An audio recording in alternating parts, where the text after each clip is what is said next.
Whistle ನೋಡಿದವ್ರಿಗೆ ನಮಸ್ಕಾರ. ಯಾರ ಕೂಗಿದ್ದು ಕೂಗಿದವ್ರಿಗೂ ನಮಸ್ಕಾರ. ಇದಲ್ವಾ ಕನ್ನಡದ ಸಂಭ್ರಮ. ಇವತ್ತಿನ ಈ ಇವೆಂಟ್ಗೆ ಬಂದಿರುವಂತಹ ಶರವಣ ಸರ್ಗೆ, ಸಂಜಯ್ ಗೌಡ್ರಿಗೆ, ಅವರ ಸಾರಥ್ಯದಲ್ಲಿ ಮುಂದೆ ಹೋಗ್ತಾ ಇದ್ದೀವಿ. ಬಂದಿರುವಂಥ ಸ್ನೇಹಿತರು ನಮ್ಮ ರಾಜೀವ್ ಸರ್ಗೆ ಎಲ್ರಿಗೂ ಧನ್ಯವಾದ. ಹೆಚ್ಚಿನಾಗಿ ಸೂತ್ರಧಾರಿ, ಜಗತ್ತಿಗೆ ಸೂತ್ರಧಾರಿ ವೆಂಕಟೇಶ್ವರ, ಸಿನಿಮಾಗೆ ನಮಗೆ ಸೂತ್ರಧಾರಿಗಳು ನೀವು. ನಿಜನಾ? ಅವರು ಚಪ್ಪಳೆ ಹೊಡೀರಿ ಅಂತ ಇದ್ರು, ನೀವು ಯಾಕೆ ಹೊಡಿತಿಲ್ಲ ಅಂತ ನಂಗೆ ಗೊತ್ತಿತ್ತು. ಆ ಕಂಬಿಯಿಂದ ಕೆಳಗೆ ಬಿದ್ದು ಬಿಡ್ತೀವೇನೋ ಅಂತ ಭಯ ಅವರಿಗೆ. ಹೌದಾ? ಹೌದಪ್ಪ, ಮತ್ತೆ ಯಾಕೆ ಹೊಡಿಲಿಲ್ಲ ಚಪ್ಪಳೆ? ಬರಲೇ.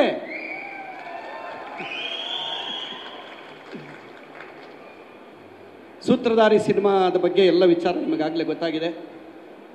ಚಂದನ್ ಶೆಟ್ಟಿಯವರು ಬರೀ ಮ್ಯೂಸಿಕ್ ಡೈರೆಕ್ಟ್ರು, ಸಿಂಗರ್ ಅಲ್ಲ, ಜೊತೆಲಿ ಪಾತ್ರ ಮಾಡಿರೋದ್ರಿಂದ ಅನುಭವದಲ್ಲಿ ಹೇಳ್ತಾ ಇದ್ದೀನಿ. ನನಗೆ ಒಂದು ಪ್ರೊಫೈಲಲ್ಲಿ ಹೇಳ್ತಿದ್ದೆ, ಅಲ್ಲೇ ಶಾರ್ಟಲ್ಲೇ ಹೇಳಿದ್ದೀನಿ ನಾನು, ಅಂಬರೀಷ್ ಅಣ್ಣನ ಥರ ಕಾಣ್ತೀರ ನೀವು ಅಂತ. ತುಂಬ ಟ್ಯಾಲೆಂಟ್ ಪರ್ಸನ್ನು. ಬಂತು ಸಿನಿಮಾ ನೋಡಿದ್ರೆ ನಿಮಗೆ ಗೊತ್ತಾಗುತ್ತೆ. ಅಪೂರ್ವ ಅವರು ಮತ್ತು ಚಂದನ್ ಅವರ ಕಾಂಬಿನೇಷನ್ ತುಂಬ ಚೆನ್ನಾಗಿ ವರ್ಕ್ ಆಗಿದೆ. ವಿಶೇಷವಾಗಿ ನಮ್ಮ ಸಿನಿಮಾಕ್ಕೆ ನಿರ್ಮಾಪಕರಾದಂತಹ ನವರಸನ್ ಅವರು, ಅವರ ಟೇಸ್ಟು ತುಂಬ ಚೆನ್ನಾಗಿದೆ. ಆಗಲೇ ಯಾರೋ ಹೇಳಿದ್ರು, ಯಾವುದೇ ಕೆಲಸ ಕೈ ಹಿಡಿದ್ರು ನೀಟಾಗಿ ಕರ್ಕೊಂಡೋಗಿ ತಿಳಿಸ್ತಾರೆ. ಸಿನಿಮಾನ ತಲುಪಿಸೋ ಭಾರ ಅವ್ರದ್ದು. ಅದಕ್ಕೋಸ್ಕರ ನಮ್ಮ ನಿರ್ದೇಶಕರು ಕಿರಣ್ ಅವರು ಬೆಳಿಗ್ಗೆಯಿಂದ 6 ಫೋನ್ ಮಾಡಿದ್ದಾರೆ. ನಮಸ್ಕಾರ ಅಣ್ಣ. ನಿಮ್ಮ ಆಶೀರ್ವಾದಕ್ಕೋಸ್ಕರ ಕಾಯ್ತಾ ಇದ್ದೀವಿ. ಈಗ ಸಾಂಗ್ ಎಲ್ಲ ಕೇಳಿದ್ರಿ ನೀವು, ಎಲ್ಲ ಹಾಡು ತುಂಬ ಚೆನ್ನಾಗಿ ಬಂದಿದೆ. ಹೌದಾ? ಒಡೇರಿ ಚಪ್ಪಳೆ ನೋಡೋಣ. ಇದು ಜೀವ ಕಳೆ. ಕರೆಂಟ್ ಇರಬೇಕು. ನೀವೇ ನಮಗೆ ಕರೆಂಟ್ ಇಲ್ಲ ಅಂದರೆ ಬಲ್ಬ್ ಉರಿಯಲ್ಲ.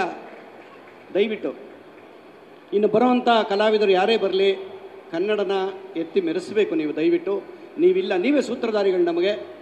ಅದರಿಂದ ನಿಮ್ಮನ್ನು ನಂಬ್ಕೊಂಡಿದ್ದೀವಿ. ನಮ್ಮ ಮೀಡಿಯಾದವ್ರಿಗೂ ಥ್ಯಾಂಕ್ಸ್ ಹೇಳ್ತಾ ಇದ್ದೀನಿ.